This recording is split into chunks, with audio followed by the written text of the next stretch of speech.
none vy'amafaranga bimeze gute amafaranga ndazi ko yarungitswe neza kandi yarashitse yarungitswe kuri konti ya Inyishu Media TV kandi yarungikiwe Sandra kwa naje no kinangaha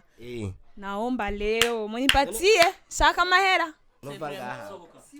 abashefu ni bajya sohoka bana oya atubitunganirizwa amafaranga tubise batwikorere no guta iyi ni diamond oya manza mubumvirize kwanza je naho kubita mahera amagende mbanditse ima mahera ndagwa mahera ibiki gusa nimugwane umviriza kwanza nimugwane reka nimukubita uri afisi twagiye nawe afisi inda kwanza umviriza aba bantu bari serie ndakisi Pasha Steve umviriza manza mubumvirize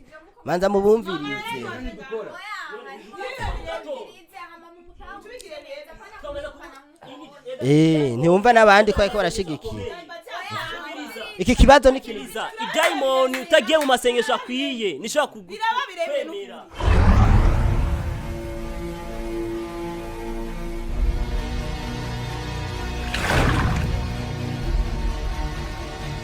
bakunzi ba Inyishu Media musanzwe mudukurikirana cyane mu biganiro dukunda kubashikiriza ni Jesus Kakumero nkaba ndi kumwe n'umwigeme ngaha anyu mwigeme akaba yandondeye ku telefone kugira tushobore kuyaga umwigeme nawe arashobora kutwidondora imbere yuko tuja mu bindi bikorwa bwa mbere Jenny Twanoela hanyuma jewe kweri ari umuhungu yaneye inda vraiment niwe ndiko ndarondera yambwiye ko akinira muri Inyishu Media ariko ntawe ndabona ntawe urabona nene uwo muntu yaguteye inda kuva agutera inda ntimurasubira kubona wapi je yambwiye gusa ko akinira muri Inyishu Media rero nshobora kuja aho hantu bakinira nkaja kumuraba none wewe kwanza uwo muntu yaguteye inda ego watubariye vyinshi cyane none wiyumviye gute kugira umpamagare kugira nze umbarire bibi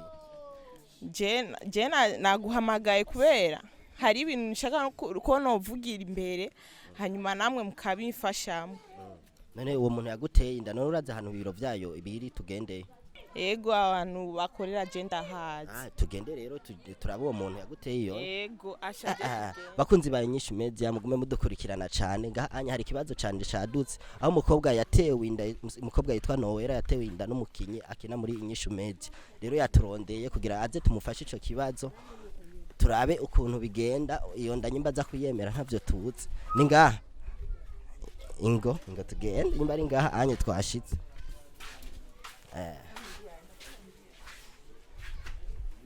ngaha nyene no mu biro rero vya Inyishu Media ngaha anye rero muraba bose uramubona umuntu yaguteye inda murabo bantu wapi jewe nawo mbona vraiment nta uri oya na numwe ashinawo hari ngaha kweri anye umwigeme afise ikibazo ngo hari umuntu yamuteye inda ngaha muraba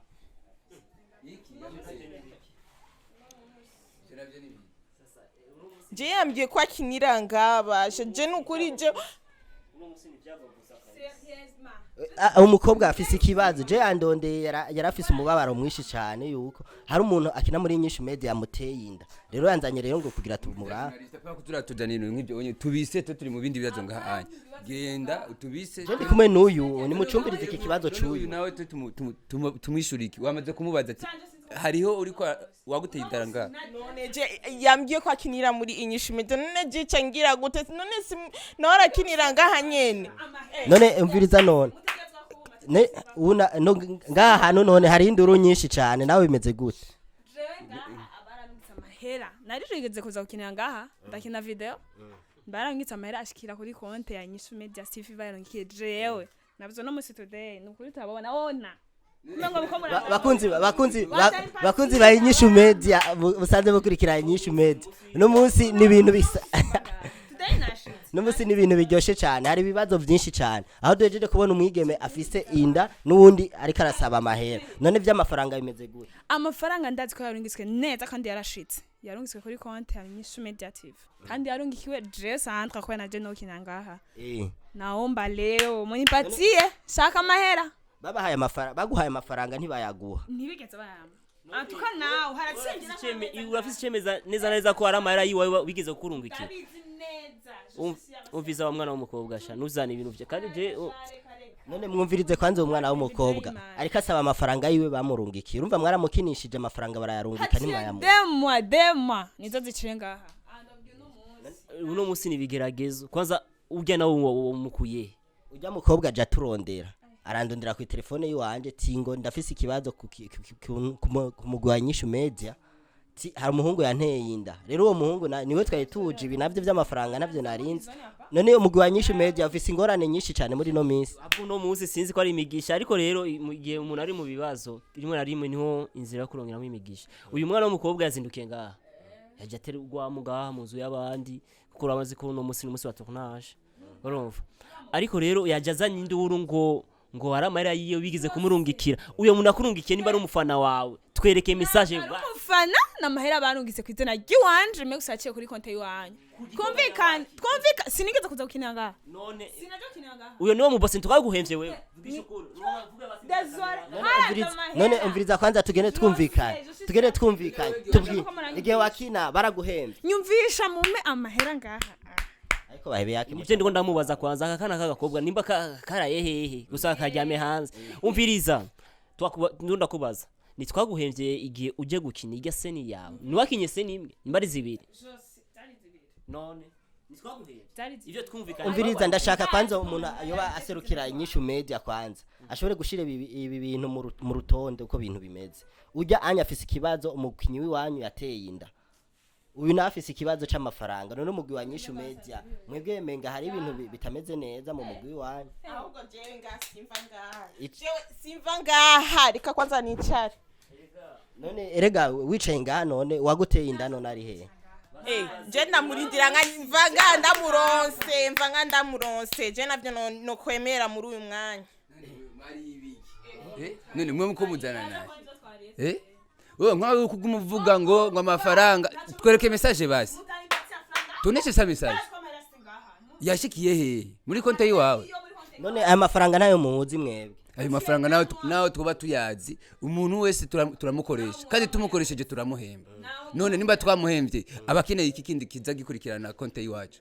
ariko aravuga hari umufana yamurungikiye amafaranga nk'agashiruka buti nta konte yari afise ariko umurungikako none mwebwe mwace mumugira akantu canke oya nimba amafaranga azi neza ko ahari kubera ko yarindiriye amezi yose ararengana urumva baramurondeye nawe nyene ku telefone baramubariye ati erega hari akantu twarungitse karagushikiye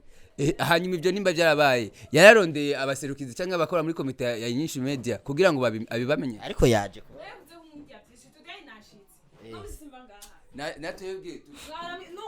none musi murama mahera wale simva ngaha mwifate kumwamureke ndazi ko amahera hari mpatie franga none nk'aya mafaranga nk'ubu nyene muri aba bari ngaho gombo yishuze ndabizi kuri konti arahari imba batakuye bakayadi no musi shaka amahera urutoke rwawe ruguma ruzino umuhero je ndamutwikagura amakofi umviriza basi umuntu ajeje ibintu vy'ikigega n'urya mwana w'umukobwa mumubaze ko ari amahera bigeze gucesha ko arabe kuko niwe aguma controla naniya none bahebi yake canke mwebwe mwarayariye rega abantu babaye wapi atari abwo gusa urabona ko twarakubise swata kwaza kugupostinga none yoba yararungitse two mu telefone akabisigura na mu telefone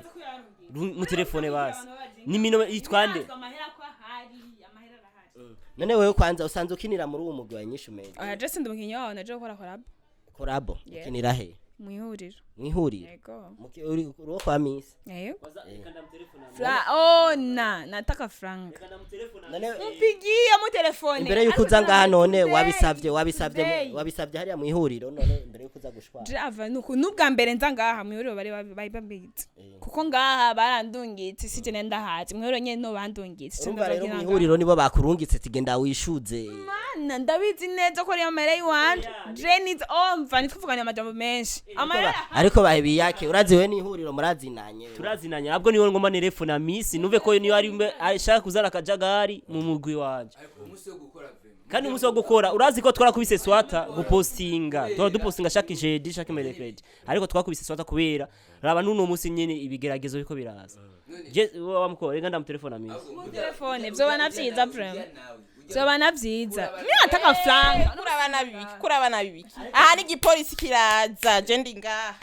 Uraza kuzana igipolisi. None ndakizana nyene. Urumva ikindi kibazo naco. Uyu mukobwa nyene yirabura nkanje. wewe umuntu yaguteye imba iyo nda ninde yitwande muri twebwe turabe neza ninde ngo yitwa Edmo none Dimo n'uyuhe muraba nawe uhari ngame nawe uramuzi none tubwire kwa uramuzi gusa ushaka kwigira byinshi umengo nawe ibigire ibintu byuko je simva ngaha none tubwire Dimo mwahuye gute mwakoranye gute imbere yuko agutera iyo twahuye gute je ntwahuriye ngaha je yambye gusa ngo akinira muri Inyishu Media ngo ibiki n'ibiki turashoboka none nuzi ivy'abakobwa je twamenyanye simva ngaha today ariko murumva umukobwa babi yake ikibazo gihari abakinyi biwanyu bariko barabesha abakobwa ngo nabastare bakaca bagirana babatera inda urumva nico kibazo uwo mukobwa yagiye umviza ko batera inda je naramufashije amaguru kandi ico umenya urabana no mu Burundi ari abantu babesha avuga ati ko je ngo je ndakurana na Rayvan je ngurana na Diamond ngo je ngura muri Wasafi barahari kuvuga rero bavuga ngo je ndumukinyo Inyishu Media swate wamaze kubona akazina bagaca babicisha kugira bamwemereye ico kintu bagira rero ico vuga gusa ivyimbanye nibiki si jewe ega no nawe bakorana na Rikiro si je nibindaba je mvanga ndamuronse Ewe nabanga mana je mva byananduye none nk'ubu nyene apanda togansha mukora iki nukuri ko Imana navuze simva muri iyi nzu nabonye amahera wanje ngaha none mwijoro Wigira byinshi girika ama telefone ngaho wanje kare ama telefone leta franga mpigire mu telefone abakobwa bo muri kino gihe nabo nyene mwasa mani twarakoze kandi nyima amahera yaje telefone ya Misira jinije ibyo nimo murambira Urumva? amisi muri no mwanya ntatse ikora je mvugana namwebwe nta misi ngaza gukora kaya nataka abakobwa bwo muri kino gihe ni ngora none we baguha umutahe basi umutaye wiki je shaka uwo muhungu none uwo mutaye je uzonungira umwana imyaka yose uzonungira umwana umutaye ushaka wo koma umutaye umeze gute oya none Inyishu Media n'ikigo cagutse coshobora kubahana ni miliyoni wamure kubujyajya mani re kubujyajya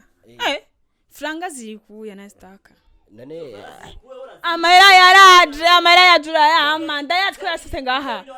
tingurara urota uri umutunzi ugacuyaza ko ari ivyo iyo ni ndoto cyangwa we waraye urota kufisi ari umuntu yakurungikiye muri Inyishu Media man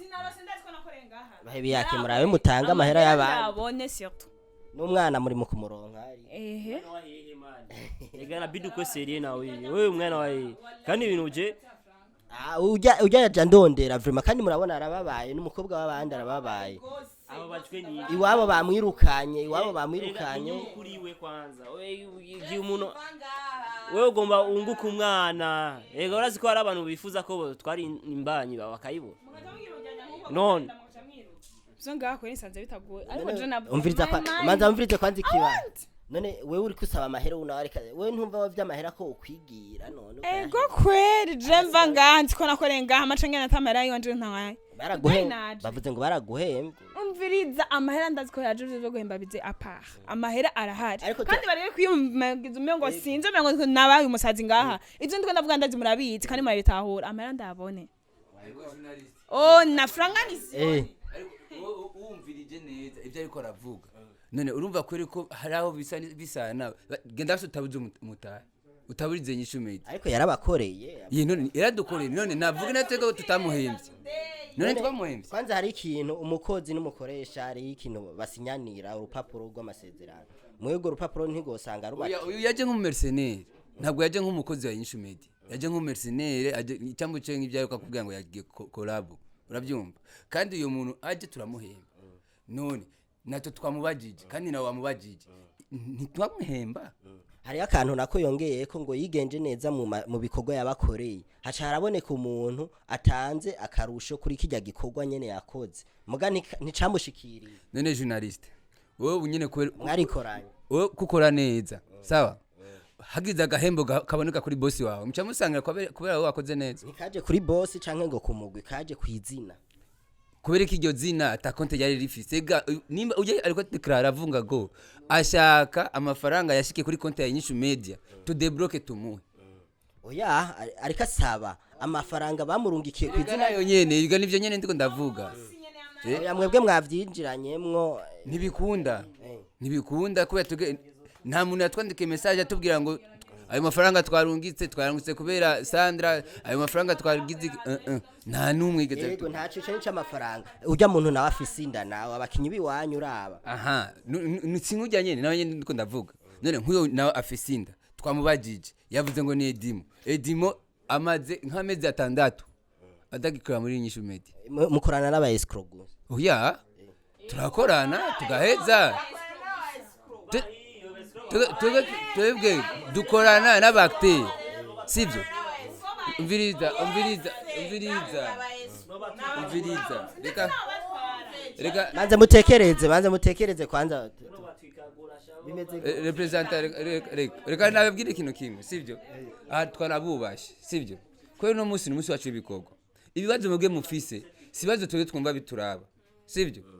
wewe gende urondere Edimo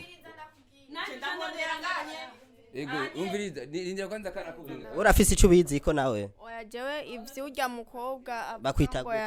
je banyita none ivyo urya mukobwa avuga ngo bamuteye inda je ivyo ntavyonzi ariko ivyo uryanye ndashobora kubivuga ko kubera nije urya amafaranga nije mbika amahera je nta mahera nigeze mbona kuri konti ya Inyishu Media merci très bien nta mahera nigeze mbona uwo muntu nimba yakubwiye yuko yarungitse uramubaza neza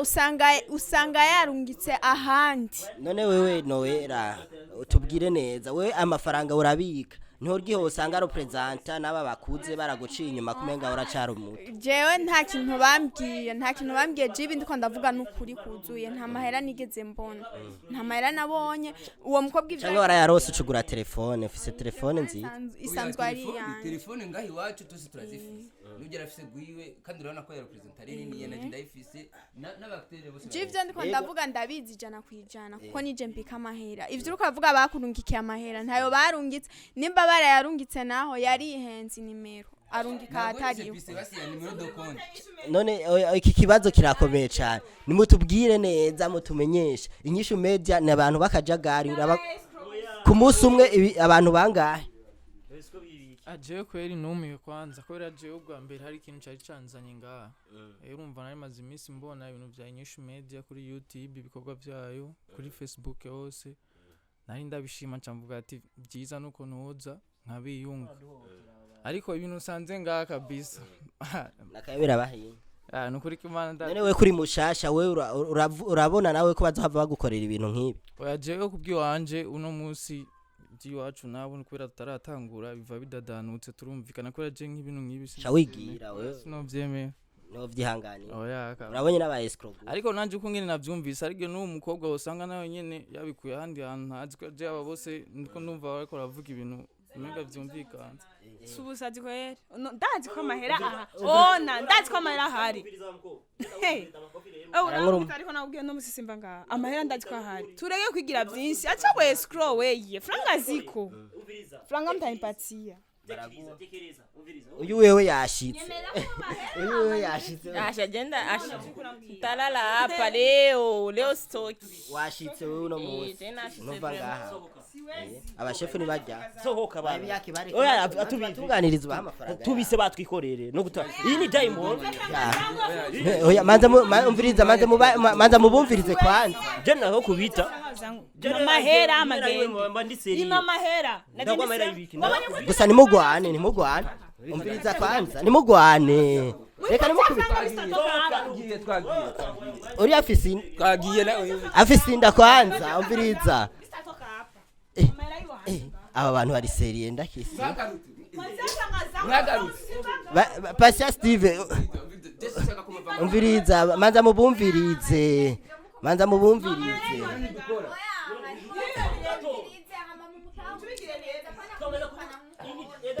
ntiwumva n'abandi ko ariko barashigikiye iki kibazo ni kiriza diamond utagiye mu masengesho akwiye nishobora kugurira ni mubahe ujya amafaranga none umukobwa nibi ujya mukobwa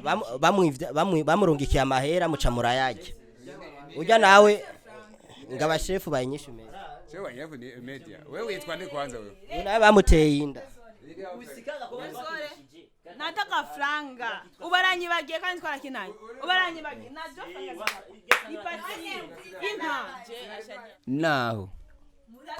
comptable yavuze ko atamafaranga yarashika gusa barayemeye. yabivuze comptable yabivuze ariko haheze ukwezi kose amafaranga ariko uwo bigenza gute barayanyegeje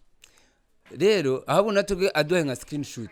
sivyo yo kidufasha kubona neza yuko amafaranga hari mu gihe comptable batarabimenya ko amafaranga hari sivyo canke nugende ureke ko uno musi w'akazi uzogaruka undi munsi twicare tubyige tubimare ariko ngo uno musi ngo ntava ngaha anye niko yavuze ntava sivyo kugira ngo akazi kabandanye aha tuko tuci ibintu byinshi journalist none ajya amafaranga nangahe kwanza bakubwiye Twenzi kwa $300. $300 na mafaranga menshi mu marundi turege nivyo gufyina rero tuhaguruwe tuje ku kazi $300 tukaja tuguma ducitirizo $300 urayizi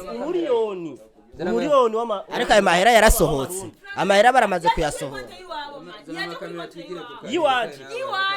yiwacu tuareke base screenshot iyo zamaze kugusigurira gende witwarire base kandi tugende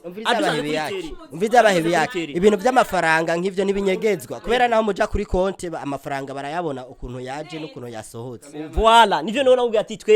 twereke ikimenyetso kandi rero tugende gukora turondere episode ya gakino k'ubuzima ikurikira